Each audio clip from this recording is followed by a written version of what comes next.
It takes a while. There we go. Hey, everybody. Welcome to another episode of Circle Up and Get Real. I have to tell you, I am so excited for this interview because, Chris, it's you who caused me to have the shift that's made this podcast be born. So I am thrilled to share you with my people. So this is Chris Angell and not the magician. You never hear that, do you, Chris? Never. Never. Yeah, never hear that. Yeah. So Chris and I met a few years ago through Master Networks, and that is a networking organization that we're both a part of. And we also share in common Keller Williams, our experience at Keller Williams Real Estate. And since then, just recently in the last 2 months, I am working with Chris. He's a marketing coach, a marketing expert, and his company is called Groundswell. And he's rocked my world. I was just telling you before we went live, Chris, this has been probably the biggest transformation for me in my life and business in a lot of years. And I'm owing a lot of it to you. So with all of that said, I want to interview you about that. No, I know. We'll talk about that too. But nice. So could you just share with us a little bit about you, Chris? I know you're a marketing guy now, but you have a path that you've taken to get there as well. So and it's funny on this path of marketing.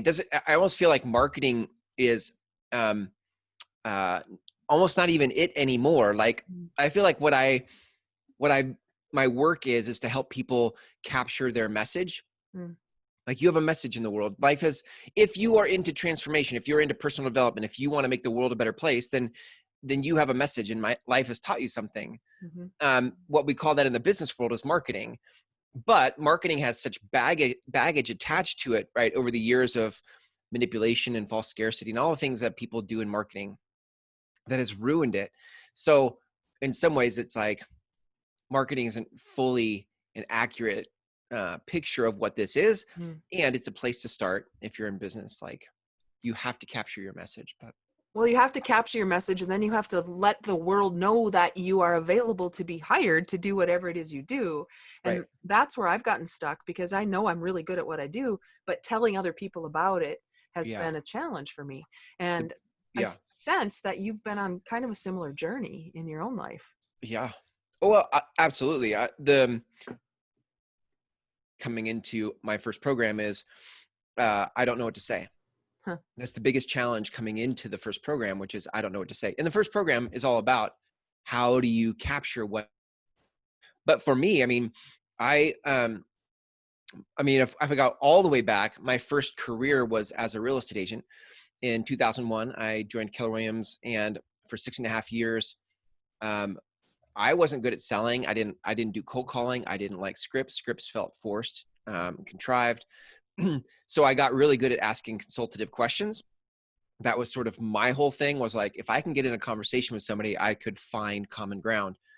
And I would drive down the street with my little Nokia phone, and I'd scroll through my contacts and make calls. Hey, what's up? What are you doing? Like that was my lead generation. But it was all relationship based and nothing that had to do with what people were giving me as scripts for selling. And that's where it started, frankly, because what people were giving me, I wasn't willing to use.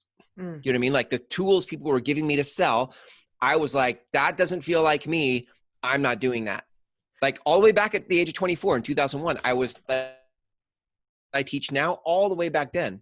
So there was something about you then that was confident enough in yourself to know what didn't resonate. Would you say that's true? There was definitely something innate that let me know this doesn't feel like me. I don't know if confidence was there other than maybe fear. There was a fear of if I do this thing, this tool, if I use this script, if I do the thing you're telling me to do, my fear of how it will land for others. And that's not a word I would have used then, but it would land weird. That's how it was. So it wasn't so much confidence as it was fear that was driving that behavior. But in the fear, all I had to fall back on was my natural abilities. My natural abilities were, how do I ask questions and hold a conversation? So that felt congruent. Were you always like that? Like before, this is when you were 24, but go back a little bit. Tell me more about when you were in like high school, grade school. Who were you as a kid? Interesting. I was always the happy-go-lucky kid. my glass was half full.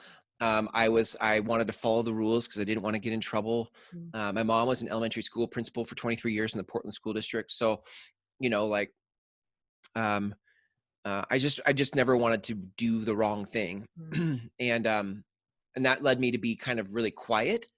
There was no group I fit in. I was an athlete, but I wasn't a jock, right? Mm. Like, there was no social group I fit in. So I never felt like I fit. I always felt Mm. like an outcast in some way, but I became a really good chameleon. Mhm. I could float in any group, but I didn't identify with any group. So, but by the time I got into, got into, I would say this, I got into Christianity. Okay. I became a Christian in high school. Okay. And from that place, that's where my confidence started to rise. It's Mm. interesting because I started leading a Bible study in my school, and then went to college, and it was all about my Christianity in college, and in many ways was a leader there. After college, I helped grow a Gen X church. Mm. So there was a lot of confidence and leadership that came from this aspect of my past, and Mm. um, I just loved the whole conversation of relationship and understanding people, getting people, being empathetic for people. So So is uh, that still um, a driver in your life, your Christianity? Okay, no, I you're wouldn't not. even say it. I wouldn't say I'm a Christian anymore. I don't know that Okay. that's a label I identify with. Well, this is okay. So we're going to talk about marketing, but I'll get there. So tell me more about that. When you say, I am not a Christian anymore, I don't identify with that. What was that journey like for you? Because it sounds like that was a big part of your upbringing. Well, neither of my parents were very spiritual that way. Mm. My dad was more of a humanist. My mom was a Unitarian. Mm. Her parents were Methodists. So I didn't grow up with going to church. It was a friend in high school who had invited me to the youth group, and I went, and it was really fun, and all that. So that's how that came to Okay. be. But there was you know how life is. There's just this moment, event, things happen, and so there was I went to Landmark Forum in 2003, I think. How old would you have been then? In your mid So 20s? I was 26, maybe Okay. somewhere in there. What got you there? I think my wife's brother's friend. It was some really weird, like, person to person knew my wife, invited her to go to an introduction. We went. I thought it was awesome, and she really wanted to do it. We did it. It was great. We went through the whole curriculum for living within a matter of months. And I remember part of Landmark is you're inviting people to come, like, hey, come check this out, which is great, because it was one of all the courses I've taken, it was up there in the top 3 Yeah. of courses that have had the most impact on my life to this day. So, not apologetic for that at all. I went and was sharing it with my Christian friends, and my best friend, my best man at my wedding, the guy that I said we would be best friends for life, basically asked me to coffee, and then at coffee said, we can't be friends anymore. Wow. The devil's hand is on you. You're involved in Landmark education. That's bad. Mm. And basically, cut me off from friendship. So at that point I was like, well, screw you. And then I Mm. went and did my own life with my wife for, wandering in the wilderness, if you will, for 20 years. Right. And I wouldn't say, it wasn't until I would say several years from now ago, that I would have said I'm not a Christian. So for all those years, I still would have said I'm a Christian wandering in the wilderness, but I still felt like it didn't, it was too confining. The conversation of Christianity was too confining, especially in the context of what I felt like it had become in Western Christianity. Like, when you look at people who have a different angle on Christianity in Europe or even other countries, the conversation is way different. Mm. I just didn't like it. For me, it wasn't. I've always been a spiritual guy. I love spiritual conversations. Mhm. I feel like I have a before, simply because I'm not confined by it. It's not defined by what a religion says it looks Mhm. like. So is that how you would define the distinction between a Christianity, let's say, and spirituality? Well, I think Christianity is definitely about, like, I believe Jesus is the savior of the world, and you ask Jesus into your heart, and all that stuff. And I don't think that I need to ask Jesus into my heart to be one with God. I don't think that Jesus had the corner market on the truth. Mhm. I think Jesus was definitely a prophet and a um, uh, amazing and important figure in history. I think the lessons of Jesus are timeless. Um, I think there are many people along the ways who have brought the same messages to us about our connection to God. I mean, Jesus was the one that was like, look, you'll do greater things than these, right? You'll do greater things than I did. I'm in the Father, you are in me. Like, there's all the abiding in Christ, all the stuff that I can hear differently now than I could then. Mhm. As a Christian who in Western Christianity, there's the thing of separation theology, Mhm. which is what I believe Neil Donald Walsh calls it. But like this thing where, like, I'm born in sin, original sin. I'm born in sin. God is over there. I'm over here. Jesus is the bridge. Yeah, Romans Road, all the stuff. Good. There's the whole. For me, it didn't matter how good I was. I never felt good enough. That's the problem with separation theology, is like, oh, and you listen to a lot of praise songs, and a lot of them are just, woe is me, and I'm never good enough, and I'm way over here. And so the whole culture just emphasizes and re-solidifies this whole thing of, like, you're not good enough. And so the problem with that is, if I am to abide in Christ, it's impossible when you don't feel good enough. Right. And so, anyway, well, this is not meant to be a theology Yeah, conversation, but but I think this relates so much to what you're teaching me in marketing, really. Marketing for the rest of us. yeah. How so? How does it relate to marketing for you? Because if you don't feel good enough, if you don't feel like your message, whatever your message is Mm, good enough, mm, because it could be related to the way we have been brought up in Christianity. It could be mm, related to a lot of scarcity mentality mhm, things. And if that's true, there's a definite parallel I see. mm. Yeah, good point. Yeah, And really good point. God is way bigger than I made God be. When I had Right. I was raised Missouri Synod Lutheran, Mhm, which is mhm, very restrictive, and actually stated at one point that it was anti-humanist, mm, mhm. because humans have no part Mm, in it. mm. And Yeah, for yeah, me, that was interesting. just not who I was. And so, Right. in this program that you have created, Marketing for the Rest of Us through the Groundswell, well, Marketing for the Rest of Us is your podcast, right?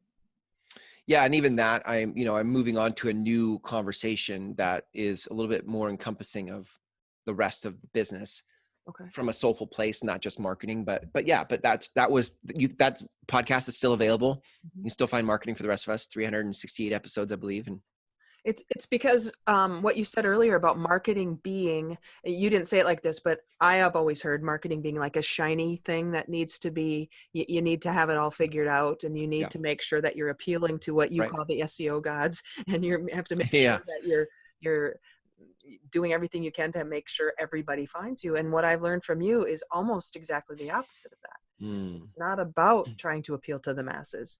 It's right. first trying to decide who you are, who I am, Hmm. and Yeah. uncovering all the other stuff that would Right. get in the way of that, so that when I find who I am, I can't help but attract the Yeah. perfect clients for me. Yeah. Right. Right. Yeah, it's a really good point. I can totally see that connection now. If you think about, I think a lot of, I don't know who your audience is, so this could totally offend people, but I think a lot of Christianity has become plastic. I think a lot of it has become optics. It's like, oh, I'm going to show up to church on Sunday because that's what we do, but you don't even know why you show up to church. And in fact, most times you don't even enjoy it. You're Right. out the door going to church and like, why do I do this all the time? But you don't have the guts to say it to your wife, your spouse, your pastor, your whoever, your friends that go to church, because God forbid you don't go to church and people start to check in on you and like, are you okay? Can I pray Mhm. for you? Like, there's a lot of things we do in life to protect the optics of things, to Yeah. protect that we have it all together, Mhm. because we are terrified that anybody would find out our true thoughts about things. Well, That's the point. so you're exactly speaking to the Get Real audience, because that's what it's all about, right? We're circle up and get real says, when you find your peeps, you circle up, man. Let's just sit around the campfire. Let's circle up. Yeah. Let's get real with each other. And there's nothing, maybe there is. You said you might offend people. Okay. So people who are plastic because they're afraid to be real, right? There's a fear in that. And, right. It's all fear. yeah. And it's fear of not being accepted, fear of not doing it right. Yeah. Whatever that fear is prevents the love of God from getting in, right? Right. And so if we can get rid of the plastic, whether that's the show of Christianity or whatever, I'm not knocking Christianity, because for some people that is their lifeline and it is the way they see the world, and there's nothing wrong with that. But it's the evangelistic Christianity that makes me feel like I'm wrong, that I really resist.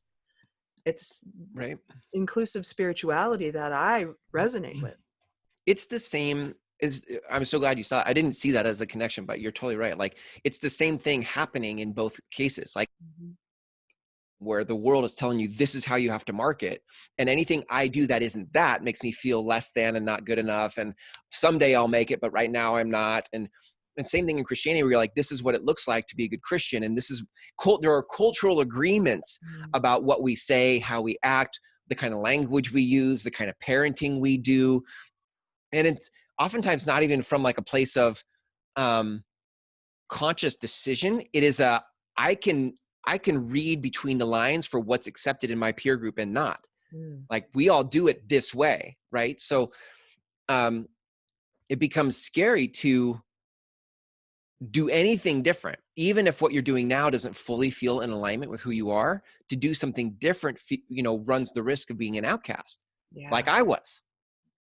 And I did the Landmark Forum, and then they were like, that's the devil's work. You're out. And I was like, okay, screw you. So for 20 years, guess what? I got to be by myself. And it was the most refreshing thing. I couldn't have seen it. I think this is like, when they say like, it was a real wound for me. It was a real betrayal for me. And on the other side of it, that I get to see what it unlocked for me is the total gift. Like, there was a total gift in that entire nightmare. And I got to have a better relationship with God. I got to have a better experience of who I am in the world. How long did it take you from that time when your friend said that to you till you could say, this is a really good thing? I'm probably still working on it a little bit. I can, in the last couple of years, I can see it. And the more I deal with, here's the other part of it. The more I deal with my own fear, my own anger, my own convictions of what I think are right and wrong, the less I can blame him for it. Like, it's easy to be the martyr. It's easy to be it's easy to be the victim. Oh, this happened to me. That wasn't fair. He shouldn't have said that or done that. And yet it happens. So how long will I carry this thing with me? Like, what's the point? There's no point. Well, and isn't that forgiveness? That's really what forgiveness is. It's not for the other person. It's for us. Sure. Yeah. We get to lay down that burden that we've been carrying. And like you said, I was raised by a mother who there was no other way to be than a martyr. That was just the way we were. It's never about you, Jodee. It's about everybody else. So as a little kid, I had to decide, wow, I don't matter. And even as a little kid, to try to get rid of that. And every time I'd feel like this felt good or this was fun, it was wrong, because I can't think about myself. I have to think about everybody else. Right. So until, for you and for me, it was the Landmark Forum, which was my access to letting go of that old stuff. Right. For whatever it might be for people, I would highly recommend, if people are struggling with anything, to find a way to get rid of some of those burdens. And for me, your program was that for me. Again, another layer. I mean, I've been doing this work for a long time, but to be able to take a look and actually do those videos. I don't want to give too much away about what your program does, but you have to get real with yourself, or I had to get real with myself. And part of the coaching that I got from you we kept saying, get real, get real, get real. And I have a program called Real Impact. And you said, well, it's got to be get real. And I went, well, yeah, it does. And so everything about what I'm up to now with my I have a talk show at Tuesday night talk show. Yeah. Yeah. I have a lot of things that are happening because of what you gave me access to in your program, and just the connection I've had with my real higher self. How would you describe the before and after? So before my program versus after my program, like what was the before and after? There were other things that were in play before that. Sure. Part of Sure. the Yeah. transition for me has been letting go of Right. a relationship I had. And so before, I guess I didn't really allow myself to believe that my message was as powerful as it is. Even just you saying, say this is good, or do this. And I'll tell you, that first one, when I put my assignment into the group and you ripped it, I say you ripped it apart. You didn't really rip it apart, but you said, what if you did it like this? And I Yeah. was thinking that one was good because that one was right. I had done it Mm. properly. That's what I do. I do the right thing and I do it well. And nobody questions me because I am shiny and Mm. plastic. And when you Mm. took that episode and you broke it down, I went, damn, Mm. that is way better. And so Mm. when I had an opportunity to watch what you said about my message, Yeah. the way you said it, I went, okay. It was almost like permission, which I don't want to have to need. But at some level, I needed the permission Mhm. to step into my own reality. And you gave Right. that to me. Yeah. It is interesting that just the littlest shift, what you've done so well over since I've known you, it's like you're present, you're consistent, like you have a huge heart for people and for your work. So you've always shared that you just could see a different way to do it, a different way to share it. Yeah. And in a way that I feel like every time you are posting now, I'm like, damn, that is so good. Like every time I'm like, oh, that's so good. You've already been doing it, but Mm-hmm. you were doing it from behind a mask, Yeah. right? So that it came off right or perfect or whatever else, whatever other motivators were behind in the background of that. Mm-hmm. Yeah. I think what people want though, um, especially from all of our betrayals, right? I mean, we bring my personal relationship into that. Like we have been betrayed over and over again by close friends, but we've also been betrayed by family. We've been betrayed by marketers and businesses, people that we've bought things from. Like there's so much distrust now Mm-hmm. that you can't, if you have an important work and an important message in the world, you can't do it from a place of perfection and rightness, because it's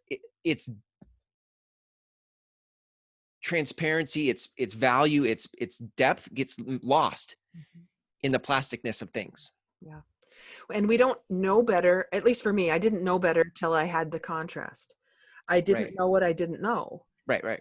And when you took that episode and when you did that from your perspective, for one thing, I really, really resonated with you and your heart and the way you are, the way Mm. you be, to use a Yeah. weird language, Hmm. in a way that finally I decided to do your program, right? I mean, Mm. I've known about your program for a long time, but I haven't done it. I haven't pulled the trigger. I haven't actually made the commitment to do it until it was just the right time, I think, for Yeah. me.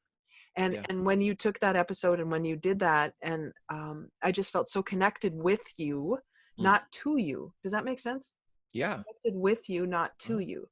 And Yeah. it feels like, for me, if I feel like I'm out on a limb by myself, Yeah. trying to do the right thing, and it's not working because it's not the right thing, it's Mm. not authentic to me. Yeah.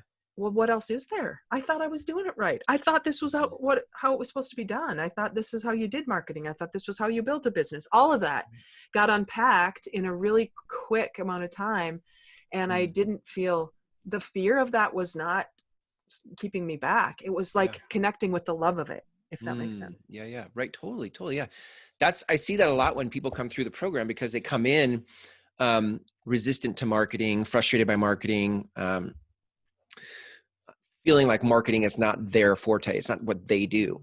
And they get to the other side of the 6-week program. It's only 6 weeks, but they get to the other side and there's this deep connection to what it is. Like it's not marketing. Like it is your message unleashed, unlocked for the world. Like that's the difference. Like, you already have something very personal to you that you want to share with the world. And so this is simply giving you the tools and the access to how to say it in a way that other people can hear. That's it.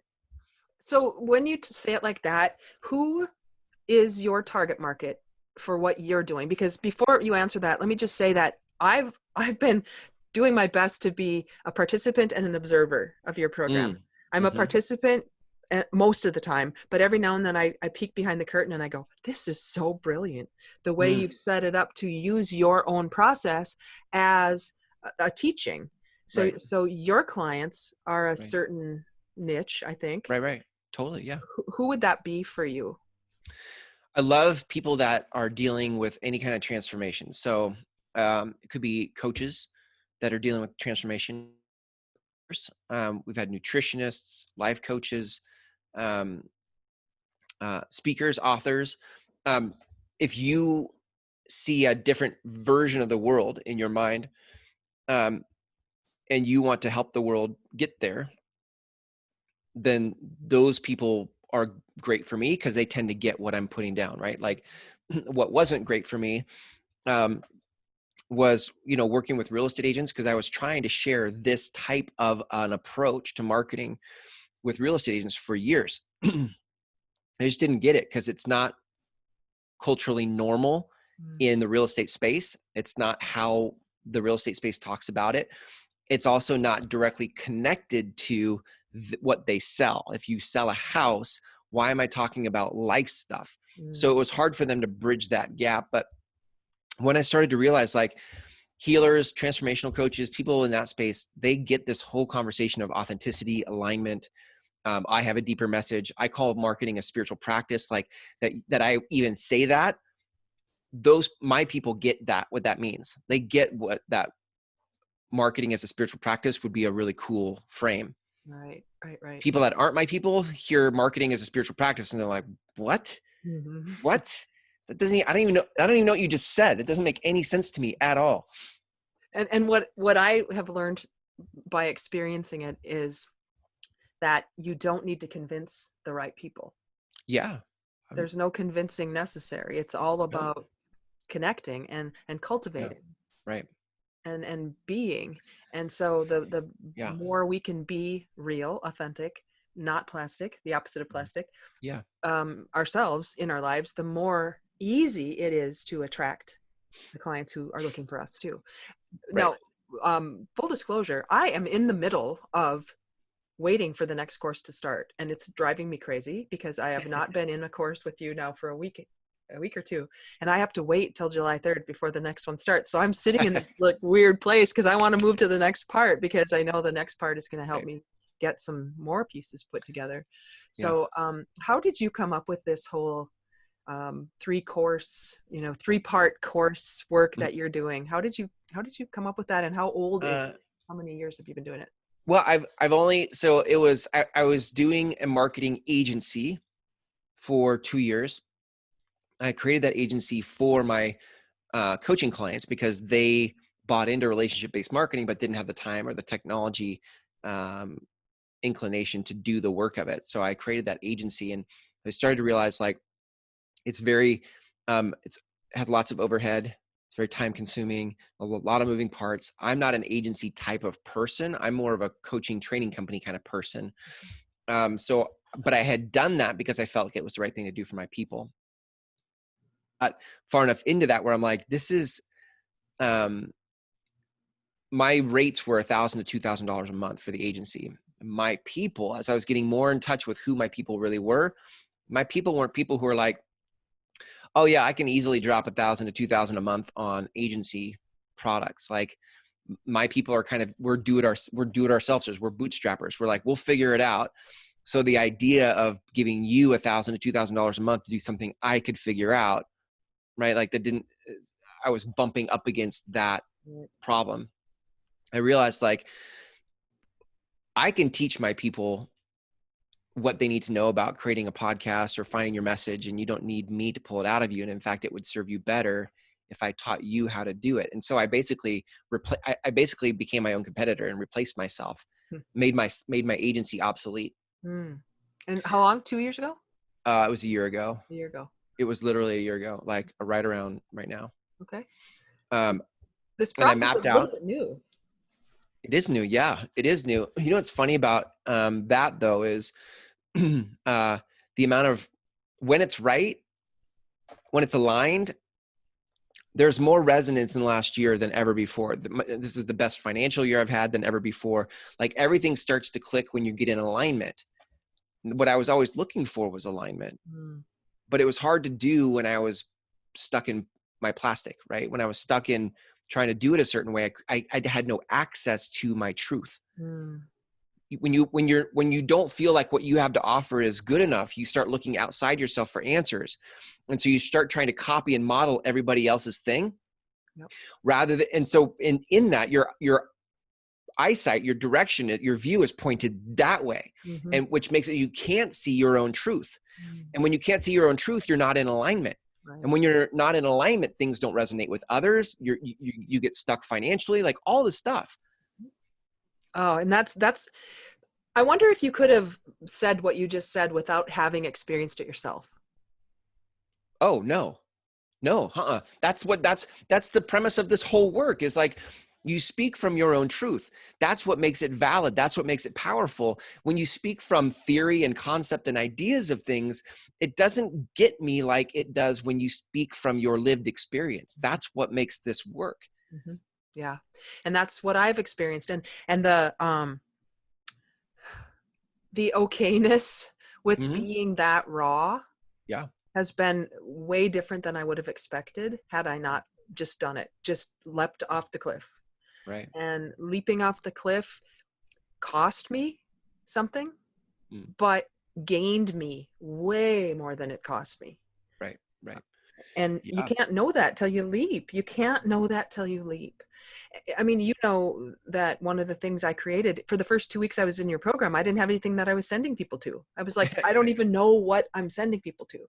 And Right. in week 3, I think it was, of your program, I just said, I don't know, I'm going to create a Facebook page, I guess, a group. Yeah. I don't know what else to do.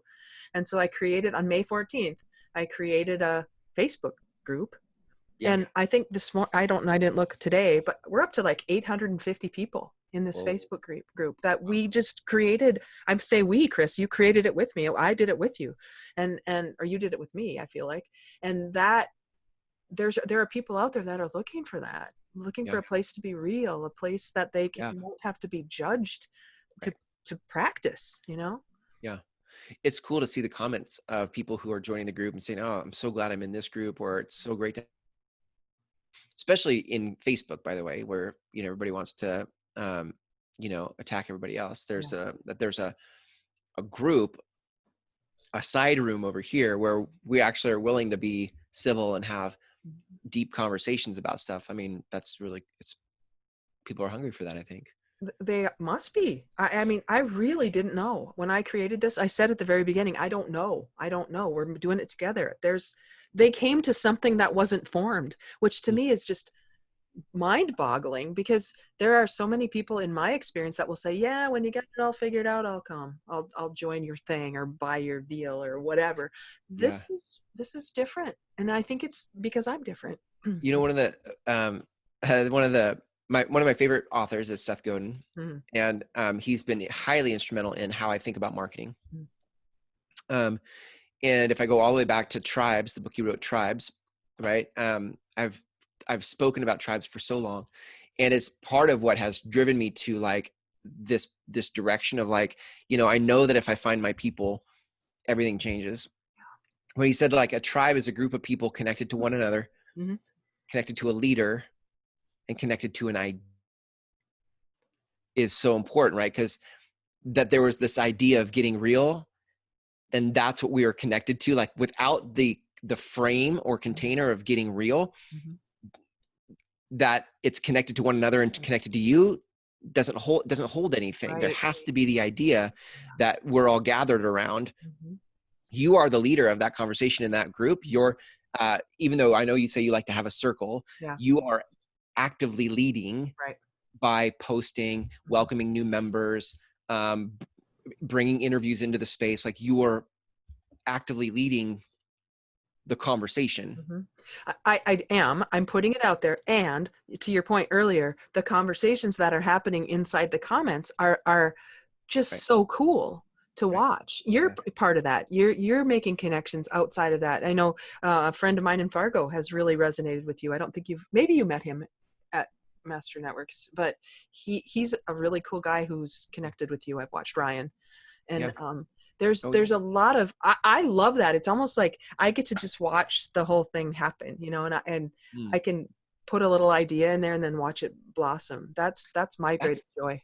that's the power of like, so I love that you're bringing it up because so you listening to this, those of you listening to this, right? Like that's the whole thing about when you start to tap into what is inside of you that wants to the world and lead something in the world. And that's the place, that is the conversation you lead. What happens is people now come together. So it's not you to them, it's you to them and them to each other.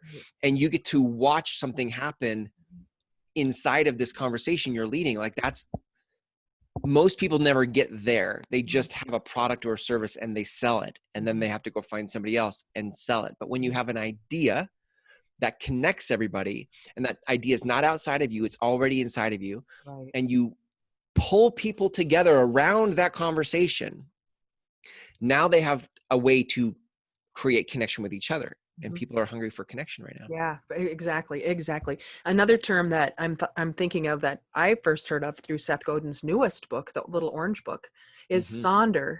Have you heard of that term before? Just through him. Just through him. So that's the first time I'd heard of it, that we all have some sort of shared experience. We all have something going on in our lives. I'm not the only one. That's how I interpret sonder. And I love that concept because it has given me so much comfort in a weird way. Yeah. If we all think we're on our journey by ourselves, we never have that ability to come together because we're thinking we all have to do our work by ourselves. Right. And I love what you've allowed for me, and the people who are attracted to you, I know are attracted to me because I feel so connected to you.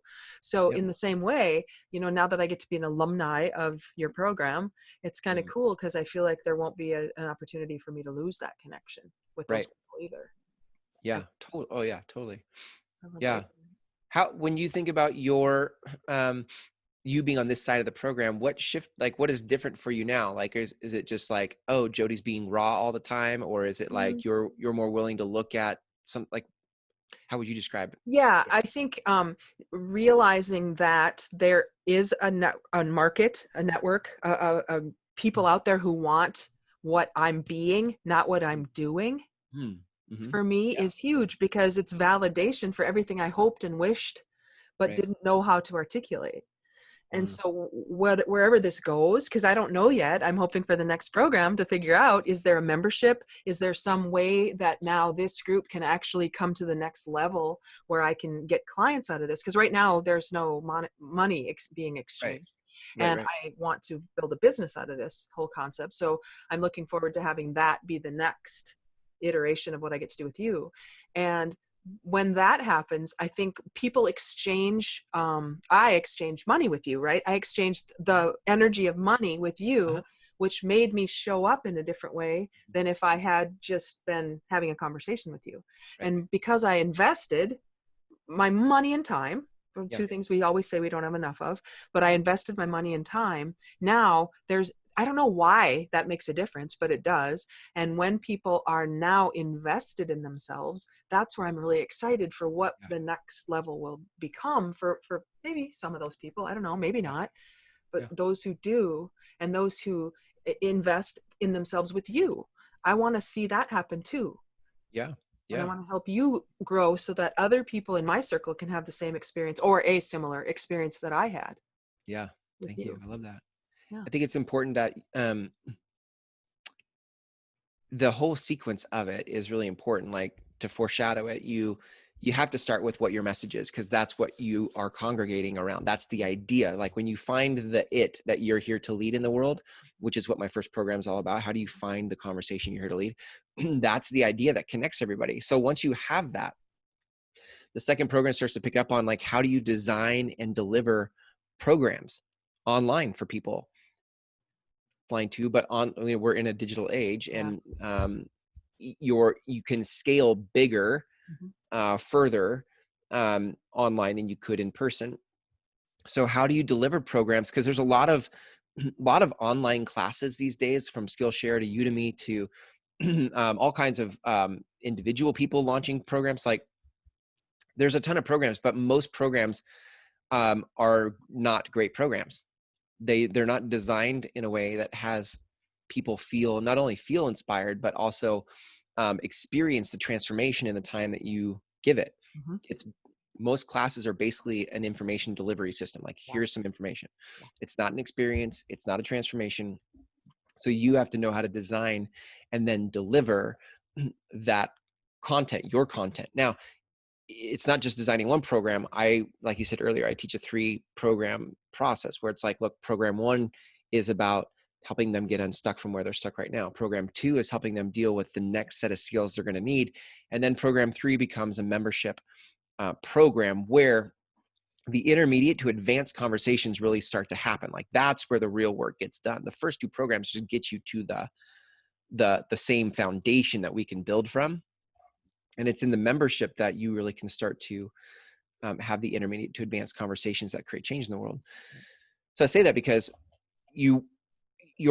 once you understand the idea that your job as a leader is to stay in front of your people. Like, how do I keep going? If I'm already out and ahead, how do I keep learning what I need to learn so that I can pass it on to them? How do I keep testing what I need to test so I can help you not have the same long learning curve I had? Right. And I can lead you, as what I call it, leading you up the mountain of your life. Like, you have a destination in your life. And what my job is to lay the tracks up the mountain so that it's easy for you to get where you want to go. This isn't Chris's mountain. This is Jodee's mountain. Right. But this is the power of knowing who your tribe is. Because once you know who your people are, the tracks for Jodee are going to be the tracks for the majority of the rest of the tribe, because we're coming from the same place. We're headed to the same place. Yep. That's the power of the whole design of it. Well, and the beauty of that too is it doesn't have to resonate with everyone. Right. And that for me was another aha, which it sounds so stupid now looking back on it, but it better not resonate with everyone, because then it's too watered down. Right. And so there's a huge market out there for exactly what you're doing, exactly what I'm doing. Yeah. And we just have to trust that that's true. Yeah. And before, when I was trying to market things and do the doing of it, and like you said earlier, never feeling good enough, never feeling like I was measuring up, I was having results, but the results were nothing. Actually, I wasn't having results because I wasn't doing the right work for me. It's even more than trusting that it'll work, right? Or trusting that there's a group for it, because goes back to just your lived experience. When you know that when you teach from what you've lived, you know it's worked for you. And so there's no trusting that it's going to work for someone else. I don't have to trust that it's going to work for somebody else. I know it'll work for somebody else because it worked for me.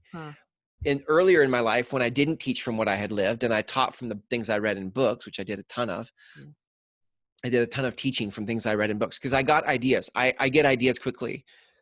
And I can teach passionately from ideas that get quickly. But there's a difference from teaching from what you've read and teaching from what you've lived, right? So when I shifted there, my certainty, my confidence rose, because I used to have to trust in that this would work. I no longer have to trust in that it works because I know it does. Oh man, that's big. Okay. That's big right there. I wish I would have been able to articulate that when you asked me that question earlier, because that's the difference. That is the difference. And I'm so good. I have read every single book. I am the smartest person in the world in my head. In my head, right? Yeah. But as far as living it, and what I'm learning in this process for me too, there are things that don't bug me like they used to. You know, your program helps expose those things that I'm living through that maybe upset me so I can talk about them. So a lot of things used to upset me and don't anymore. And the learning that I have is, wow, I didn't realize that I have gotten through that without being bugged about it like I used to be. Right. So my whole learning might be a little bit ahead of where it might have been, 3 years ago. By the way, Right. that reminds me, you did a little survey to find out your average age of your students. And I was did. that Yeah. surprising for you? It was, I think it was. My average age was 56. That was the average age of somebody coming through my programs. I've had people in their 70s, and I've had people in their late 20s. What does that tell you? It makes sense to me on this side of it, like that I'm wanting to work with people who um, are now in a season of life where they want to step into purpose, Mm, and they want to share their important work in the world, is what I call it. Like um, you have to live an amount of life to get to that place. yeah. Yeah. I thought it would be when I run Facebook ads, or used to run Facebook ads, I would run it to people who were 35 to 55, Mhm. right? And the average age was 56. That's Yeah. interesting to me. So Yeah. I was missing a lot of people. My instincts were right. I wanted to run 35 to 55 because I figured you need to live enough life to kind of get this conversation. But I was undershooting the age range quite a bit. Well, people are living longer. They're vibrant longer. They're wanting to do maybe a second career or a second life after they Yeah, retire, perhaps. yeah, yeah. And they want to do their important work after they think they can get through what they had to do, right? I had to do this. I had to make my money. Now I can do what I want to do. What was that? Do you remember? In the 20s, you care about what people say. In your 30s, you care about what you say. In your 40s, you don't care what anybody says. I don't, I Yeah, don't yeah, remember. yeah. I remember that. Yeah. It's something to that effect. And I'm like, I think that's another reason why this works, because in order for you to market the way that I teach you to market, to share your message, you have to like fall on your sword every time, Mm, because you're not sharing from. This is the other part of marketing that drives me nuts, is like coming off as perfect. Like, you don't need to have climbed 50 mountains to lead an expedition up the mountain. You don't have to be a gazillionaire to be valid. You only have to speak from your lived experience for you to be valid to those you're trying to serve. Like, and those who have are an average age of 56 have lived enough life to speak passionately, convictedly from what they've lived, mm. and not care that somebody else would be whatever, an internet troll or whatever. You're like, what? Right. Okay, Yeah. whatever. Yeah. Yeah. Yeah. Yeah. That's huge. Yeah, that is huge. Oh, I could talk to you forever. And I get to because you're my friend and we're connected now. So if people wanted to find you, Chris, what would be the best way for them to get a hold of you or learn more? Well, here's what I would say. I would say, one, if you're interested in the program that Jodee's speaking about, that she's graduated from, there you can just find the link in the text around this post, wherever this is. Right, just look Mhm. for the link for that. If it's about just following my own content and stuff, I would say just friend me on Facebook. I still have a cushion of friends. I haven't reached my limit, so it's just I believe it's facebook.com/chris.angell. Angell. Yeah, and just friend request me. If you haven't been active on Facebook, I tend to go to people's profiles, and I'm like, I don't know who this person is. So um, Just uh, tell Chris you found him through this. yeah, there you go. And all of my posts are set to public. My privacy settings are all set to public. So when I do post, I mean, you can just scroll through all my posts, so you can consume content that way too. Great. But Great. if you are interested in the program, I would love to meet you, because if it's interesting to you, then you're obviously somebody I would want to meet. Right. Right. And the way to do the link that Jodee has for you walks you through a series of free videos. Think of it like a webinar. It's like Mhm. 5 videos. The combination of those are 99 minutes. So it's about the length of a webinar.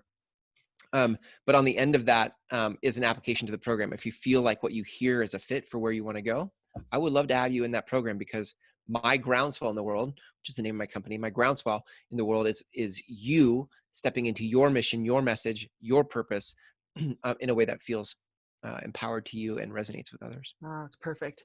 So your next program, this will be going out this weekend, which is probably June 13th. We'll put it out tomorrow. Your next program starts June 29th. So if you're listening to this now, you have a couple of weeks to get into that program, to go look at that. If you're listening to this later, I'm guessing that you'll always be starting a new cycle, Yeah, I right? do 5 to 6 of these programs a year. Okay. So don't worry if you've missed the most current one. I always try to put a timestamp on when I'm doing these podcasts now, because the world Yeah. is in such a weird Right. place Yeah. that I want to just go back later, maybe 2 years later, and go, wow, we made it through. That was the weirdest time ever. COVID and Right. riots and whatever else. Yeah. But I feel like this is a time of transformation, complete transformation for me, at least, in the way that a butterfly would transform, right? That's messy, Mhm. man. That's got to be just horrible to go from a caterpillar to a butterfly in the middle.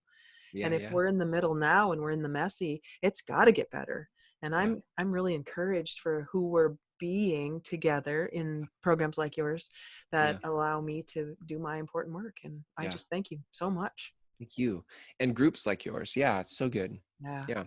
I love it. I think this is what we've been waiting for. Those of us who want to see transformation in the world.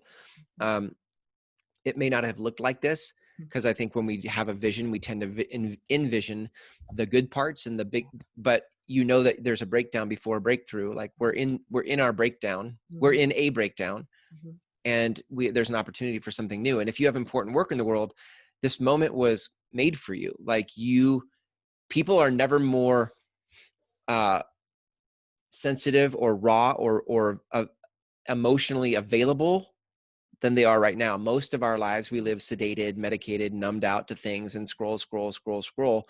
But there's been an activation for us where our emotions are on the surface. And that's important, because you have to the emotions are what drive us.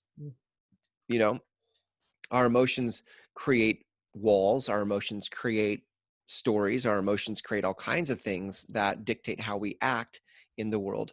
So, like, if you have important work, like, this is the moment. I wouldn't wait until some future time to try to do it. Yeah, it might feel scarier now, Now's the but time.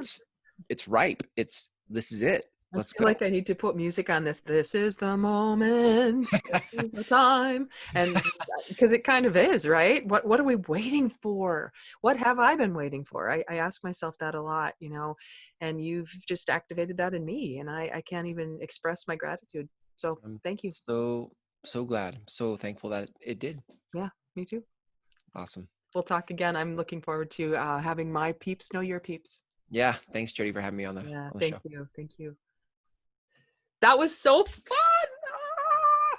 So I'm going to just stop recording somehow.